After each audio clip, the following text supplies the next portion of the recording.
Farming shapes the land, but sometimes it transforms it into something closer to art. From hand-carved terraces that climb like green ladders into the sky, to golden flower fields so symmetrical they seem painted. Some agricultural landscapes are best appreciated from above, and that's why today we're counting down the 15 most beautiful agricultural landscapes as viewed from above.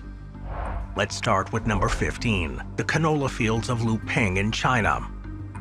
Every spring, in the small county of Luping in the Yunnan province in China, the hills burst into golden bloom as vast fields of canola flowers, also known as rapeseed, awaken in unison.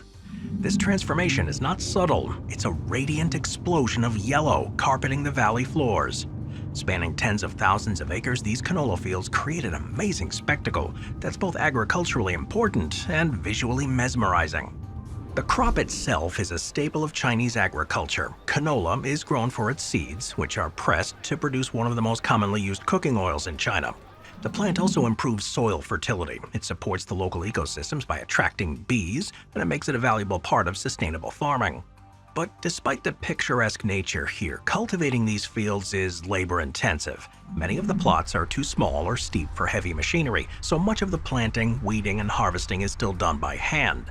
Each spring, it becomes a destination for photographers, tourists, and artists. Special viewing platforms are erected, festivals are held, and drone operators flock to capture the sea of gold from above.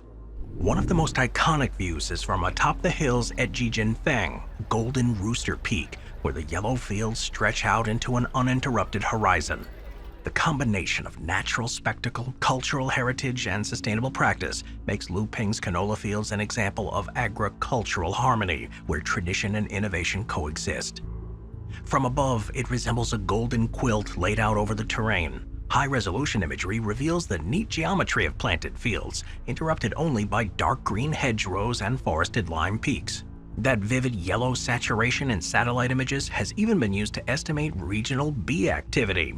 From above, the golden bloom isn't just beautiful, it's alive with agricultural insight. Number 14, the pivot fields in Saudi Arabia. In northern Saudi Arabia, a remarkable feat of engineering unfolds across the desert. Enormous circular fields that appear like green gears embedded in the earth. These are the pivot irrigation fields in a region transformed from sand to farmland, using one of the most efficient water distribution technologies in modern agriculture.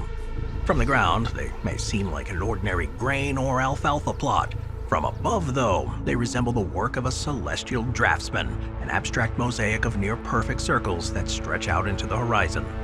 Pivot irrigation is the technology behind these geometries. It involves a central pivot from which a long irrigation pipe rotates, spraying water evenly across a radial field. The result is circular cultivation patterns, each field often 800 to 1,000 meters in diameter. Introduced in Saudi Arabia in the 1970s, this method was part of the national strategy to achieve food security by greening the desert. They're powered by diesel engines or electric motors, and these pivots draw water from deep underground aquifers, some of them fossil reserves formed thousands of years ago. Yet beneath all the progress here lies a concern. The aquifers feeding the systems are non-renewable, and the intense withdrawal rates have led to serious depletion. Environmental scientists and policymakers are now grappling with balancing food production with long-term water sustainability. Well, despite the challenges though, the agricultural fields here symbolize a radical reshaping of both the land and perception. What was once considered uninhabitable desert is now a checkerboard of circular oases, an example of human innovation, ambition, and the consequences that follow. From above, these pivot fields are one of the most recognizable patterns on Earth. These symmetrical circles, some lush green, others dusty brown, depending on the season, stand out against the beige backdrop. Satellite imagery provides crucial data for managing the crop health, soil salinity, and water usage. But beyond all the analytics, the satellite view offers a profound contrast, geometric precision carved into nature's randomness, thriving life etched into the sands. Number 13, the Banawe rice terraces in the Philippines. Carved into steep mountains over 2,000 years ago, the Banawe rice terraces of the Philippines are often called the eighth wonder of the world. Stretching across the rugged Cordillera mountain range, these stepped fields rise and fall like green waves, following the contours of the land in perfect harmony with nature. Each terrace is bounded by a carefully built stone or mud wall, retaining the soil and water needed to grow rice in this terrain. A network of bamboo aqueducts channels mountain spring water from higher elevations into the terraces, sustaining these paddies throughout the growing season. Now, what makes these terraces remarkable is their scale. They cover more than 4,000 square miles and rise to elevations of over 1,500 meters.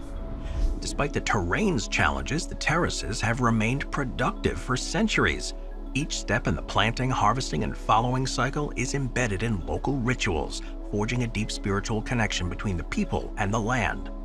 Yet some local communities, NGOs, and the Philippine government have launched restoration projects to preserve a living heritage. Rebuilding a single terrace wall can take weeks, requiring collective effort and ancestral knowledge. Their beauty is not only in the appearance, but in their endurance, an example of what can be achieved when agriculture is deeply rooted in both landscape and culture. From above, they create a giant green fingerprint etched into the face of the mountains. Imagery reveals not only the shape and extent of the terraces, but also their changing states throughout the calendar. Lush during the wet season, golden at harvest time, and brown during the fallow periods. Yet even through a satellite's unblinking eye, the terraces retain their soul, sculpted not by machines, but by hands, stories, and time. Number 12. The Paddy Art Fields of Inakadate in Japan. In the rural village of Inakadate in Aomori Prefecture, rice farming has been elevated to an extraordinary art form. Here, local farmers use different varieties of rice to paint these massive living images in their paddies. Portraits of historical figures, mythical scenes, and pop culture icons rendered in stunning detail and scale. Known as tembo art, this practice began in the 1990s as a creative way to revitalize the town's economy and celebrate its 2,000-year rice farming heritage. Today, Inakadate's rice field art is some of Japan's most unique and mesmerizing agricultural spectacles.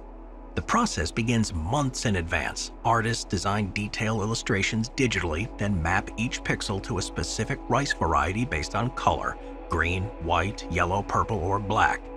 This design is then scaled and plotted over a grid that matches the layout of the paddy.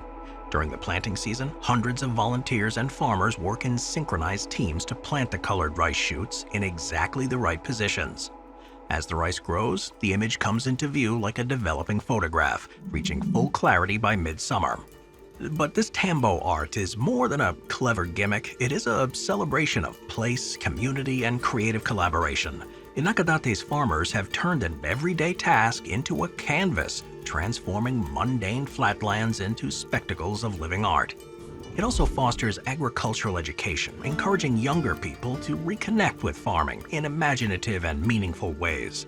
While the rice itself is harvested and consumed like any other crop, the art disappears with the season, making each piece a fleeting but powerful reminder of human impermanence. From above, it takes on a fascinating dual identity. At standard satellite resolutions, the fields appear like a color-graded plot, curious, irregular blotches that hint at their purpose. However, with drone imagery and high-res orbital platforms, the intricate artwork becomes discernible. Faces, motifs, and elaborate scenes unfurl like postcards crafted from chlorophyll. Even from above, tembo art stands out as a rare fusion of imagination, culture, and agriculture on a planetary canvas. Number 11. The Tulip Fields of Lees, the Netherlands. Each spring, the countryside near the Dutch town of Lees erupts into a breathtaking mosaic of color as millions of tulips burst into bloom. Stretching across neatly planted rows, these fields form vibrant ribbons of red, yellow, pink, purple, and white that span the flat, low-lying landscape for kilometers. These tulip fields owe much of their existence to centuries of horticultural mastery and Dutch ingenuity in water management. Carefully managed drainage and nutrient-rich soil create ideal conditions for bulb cultivation. Farmers plant bulbs in long, evenly spaced rows during the autumn months, and then by mid-April, the blooming spectacle begins. The planting patterns are no accident. They're designed to optimize sunlight exposure, airflow, and the ease of harvest. The town of Lees is home to the world-famous Keukenhof Gardens, a showcase of Dutch floriculture where millions of people flock each year to witness this floral phenomenon. The broader Bollen Street, or Bulb region, is dotted with family-owned farms that have passed through generations, maintaining a delicate balance between modern efficiency and its heritage. Viewed from above, the fields of Lys appear as an astonishing patchwork quilt draped across the countryside. Each rectangular plot is a saturated block of color, pure reds, yellows, and purples that contrast sharply with the green grass and blue waterways.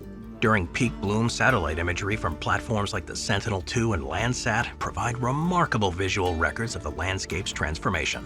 But beyond the data, the view from above reveals a rare moment when agriculture becomes visual poetry, a cultivated canvas visible from orbit. Number 10. The vineyards of La Rioja in Spain. La Rioja is Spain's most renowned wine region. It's also one of its most visually captivating landscapes. Spanning rolling hills, valleys, and ancient villages, La Rioja's vineyards are as much a cultural expression as they are a feat of land stewardship. The vineyards here are organized in meticulous rows, with vines trailed along trellises that follow the curves of the land. The landscape changes with the seasons, lush green in the spring, deep purple during harvesting, and a fiery gradient of oranges and reds in the fall. These color transitions, when viewed across the region's terraced hills and river valleys, create a striking interplay between nature and human intervention. What makes it exceptional from an agricultural design standpoint is how the vineyards integrate with the broader environment. Some plots are still farmed by families whose ties to the land go back generations. There is a spiritual dimension to the cultivation, a reverence not just for the crop, but for the land's rhythm, personality, and story. The preservation of historical monasteries and medieval villages alongside active farmland only enhances the region's layered beauty. From above, it's a vast patchwork of vineyards etched into the hillsides and valleys, each plot with its own geometry and hue. Seasonal changes create a living color wheel that's visible from above, shifting green to amber to burgundy as the harvest nears. But even without all this, the satellite view captures a landscape that is shaped by patience, palate, and passion. Number 9. The Tea Gardens of Munnar, India. In the western Ghats of Kerala, the Tea Gardens of Munnar offer a landscape of undulating hills draped in velvety green. These sprawling plantations, established by British colonists in the late 19th century, produce some of India's finest teas. But more than a source of leaves, Munnar's tea estates are a work of visual and cultural beauty, where steep slopes, misty valleys, and patterned rows come together in a landscape that seems painted more than planted. These tea gardens are divided into estates, many of which are decades old and include their own processing factories, housing settlements, and schools. The colonial heritage in this area is still visible in stone bungalows, English-style clubhouses, and railway relics that blend in seamlessly. Tourism, of course, has flourished here, with travelers drawn not only by the scenic vistas but by the immersive experiences offered: tea tasting sessions, plantation walks, and stays in restored colonial estates. From above, the tea gardens resemble a massive textured relief sculpture carved into the Ghats. The contour lines of the plantations curve like brushstrokes, following the natural rise and fall of the land. Imagery highlights the organic flow of these patterns and tracks seasonal changes in foliage density and chlorophyll content. But even from the distant eye of a satellite, Munnar's tea gardens radiate harmony between nature, agriculture, tradition, and modernity, earth, and elevation. Number 8. The Lavender Fields of Provence, France. Each summer, the rolling hills of Provence explode into a sea of purple as rows of blooming lavender stretch across the landscape. The lavender fields of southeastern France have become iconic for their symmetry, color, and sensory richness. They're among the most photographed and visited agricultural landscapes in Europe, but behind their dreamy appearance lies a deeply rooted history of cultivation, craft, and ecology. The traditional method of planting lavender in long rows was developed to maximize sun exposure and air circulation, which reduced the risk of mold and promote uniform blooming. Farmers have to time the harvest carefully. Too early and oil content suffers. Too late and the fragrance begins to fade. Most lavender is harvested in July using sickles, shears, or specially designed cutting machines. It's then distilled using steam in cooperatives or small-scale distilleries nearby. Culturally, the lavender fields have become a symbol of Provence, local festivals celebrate the harvest, and entire towns are built around the industry. The vibrant purple of the fields has inspired painters, poets, and photographers for generations. From above, they form bands of deep purple that weave through the otherwise green and golden tones of the Mediterranean countryside. The linear symmetry is visible even at moderate resolution, especially during peak bloom in midsummer. But the real magic is in the contrast, a highly ordered crop creating a seasonal masterpiece across the rustic hills of southern France. Moving on to number 7, the chinampas of Xochimilco in Mexico. Long before the skyscrapers and sprawl of modern Mexico City, the Aztecs engineered a breathtaking solution to farming in a lake, chinampas, or floating gardens that still exist today. These artificial islands, constructed from layers of mud, vegetation, and reeds, were used to grow maize, beans, squash, flowers, and herbs. Framed by narrow canals and navigated by small wooden boats, these chinampas create a surreal landscape. It's like a mosaic of verdant plots that seemingly are adrift in the shimmering water. Willow trees were often planted along the edges to stabilize the islands with their roots and provide shade. The result was a self-irrigating agricultural system capable of multiple harvests per year without exhausting the soil. At their height, these chinampas once supported the most densely populated city in the world, Tenochtitlan, the capital of the ancient Aztec Empire. That system allowed for year-round cultivation thanks to the mild microclimate created by the surrounding water. It also provided a buffer against floods and a habitat for fish and birds. Today, Xochimilco's chinampas are a cultural and agricultural relic under siege. Urbanization, pollution, and water mismanagement have degraded the canals and reduced the number of active chinampas. However, grassroots efforts, NGOs, and academic partnerships are working to revitalize the traditional system by combining ancestral knowledge with modern science. Community-run conservation zones are restoring biodiversity by reintroducing native species like the axolotl, an endangered amphibian unique to the Xochimilco Basin. But from above, the chinampas of Xochimilco resemble an intricate green puzzle interlaced with reflective blue canals. Drone imagery help track the wetland degradation, water quality, and vegetation coverage, and remote sensing tools are now critical to monitoring reforestation efforts. Even from above, Xochimilco's floating gardens remain a living expression of resilience, where agriculture floats on the water and heritage refuses to sink. Number 6, the terraced vineyards of the Douro Valley in Portugal. Winding along the banks of the Douro River in northern Portugal, the terraced vineyards of the Douro Valley form one of the oldest and most visually dramatic wine landscapes in the world. It is designated as a UNESCO World Heritage Site. This region is the birthplace of port wine and home to centuries of viticultural tradition.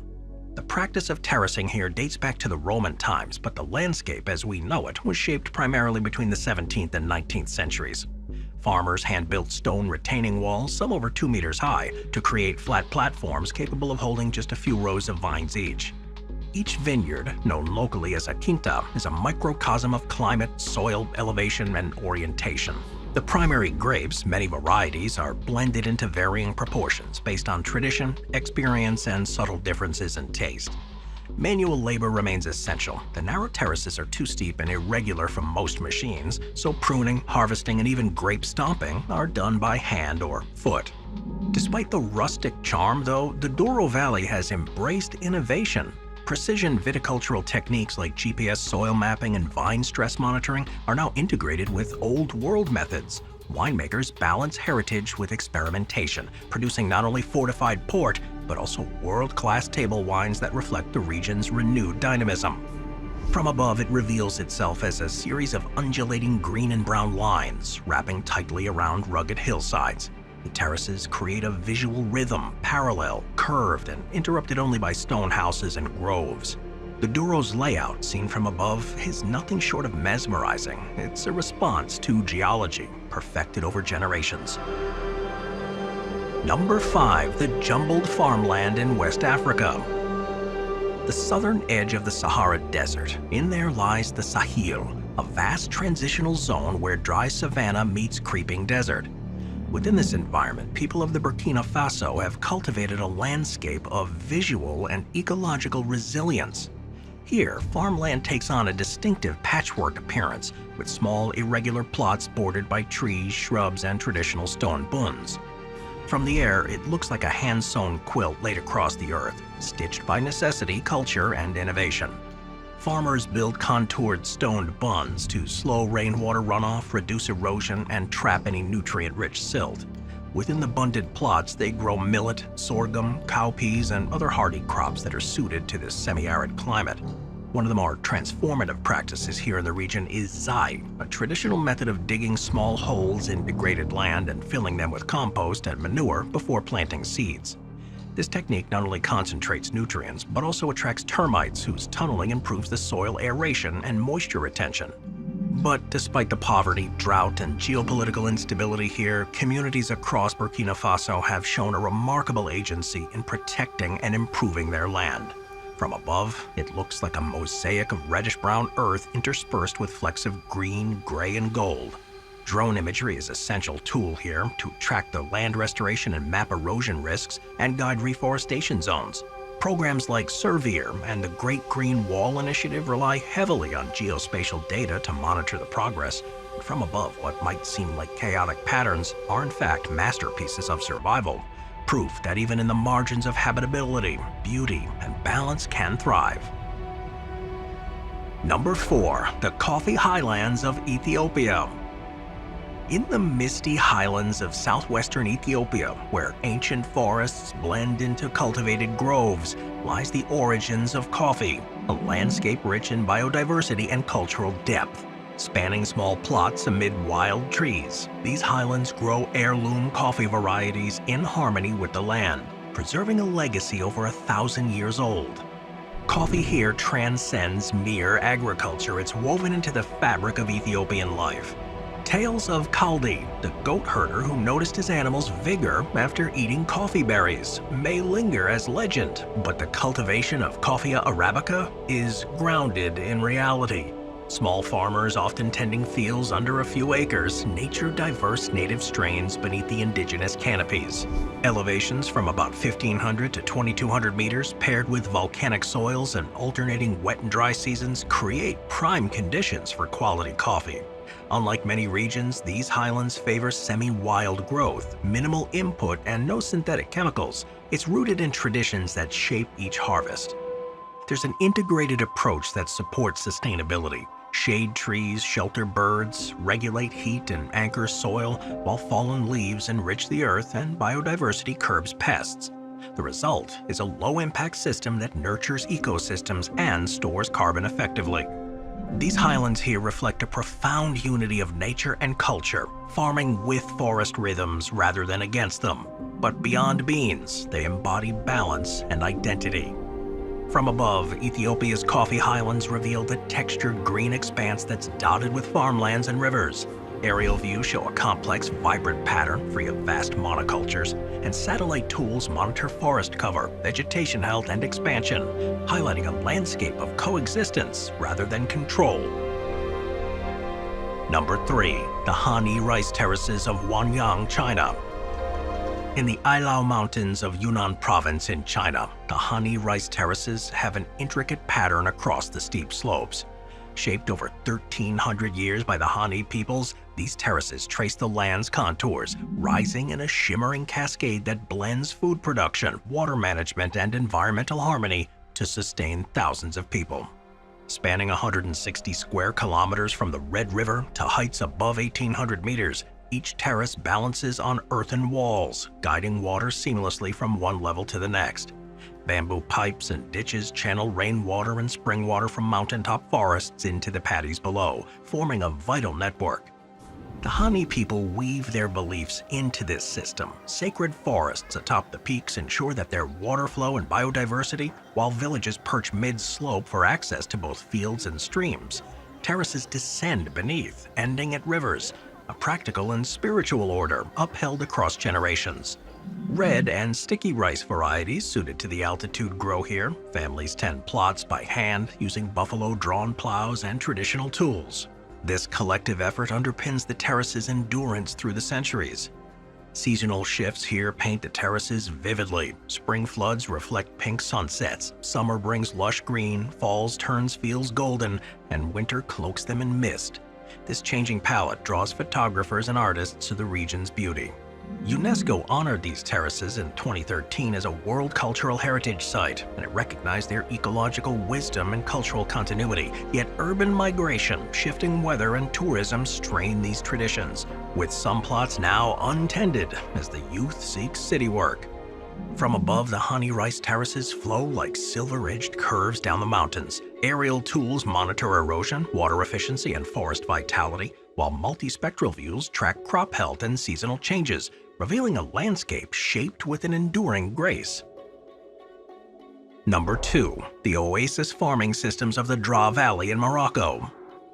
In the arid southeast of Morocco, the Draa Valley stretches like a green path through the desert sand. Flanked by the Atlas Mountains and edging into the Sahara, this ancient system of oasis farms thrives on water-wise methods, balancing survival and abundance within the land's natural cycles. Date palms, mud brick villages, and precise irrigation channels mark a landscape that's cultivated for over 1,000 years.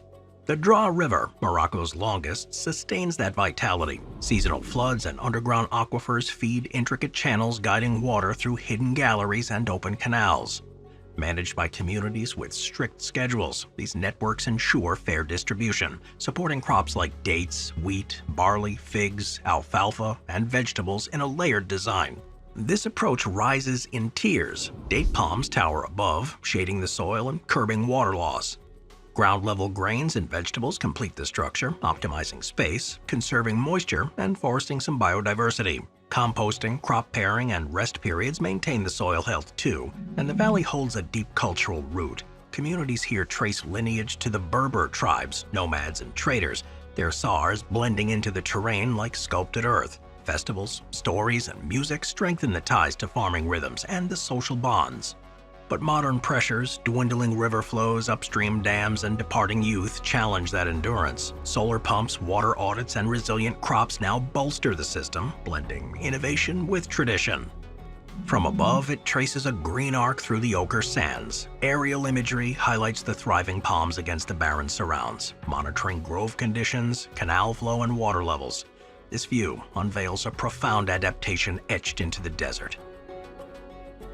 Number 1. The patchwork farmlands in the Netherlands. In the low-lying expanses of the Netherlands, a remarkable blend of agriculture and engineering unfolds across landscapes reclaimed from water. Known as polder farming, this system reshapes the land below sea level into one of the world's most productive. From above, its precision emerges. Fields and canals form a striking pattern of symmetry and ingenuity. For centuries, the Dutch have countered water's reach. Since the Middle Ages, farmers and engineers built dikes, earthen barriers to enclose lakes, rivers, and seas, draining them with canals, pumps, and windmills. Polder creation starts with encircling dikes and pumping out the water. The dried land, treated with lime and rotations, supports crops like potatoes, sugar beets, flowers, grains, and dairy pastures. Rectangular fields align with waterways and tree lines, and they're designed for drainage, access, and mechanized tending. Precision defines this system. Satellite-guided tools, drones, and sensors manage each plot, while regulated fertilizers and crop cycles maintain the soil health.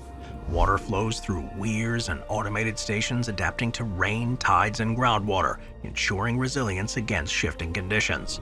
The visual allure captivates you. Fields shift from green to gold, with spring tulips painting vivid bands across the grid. Dairy pastures and red-roofed barns dot the scene, reflecting a design born of necessity and woven into the Dutch identity. Education, of course, drives progress here, with institutions like the Wageningen University advancing sustainable practices, and festivals honor harvests and windmills, while trails and cruises draw visitors to this living network. From above, the polders form a sharp mosaic of fields and canals.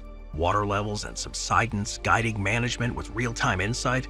This view reveals a harmonious blend of productivity, heritage, and adaptation, thriving on land that was once claimed from the sea.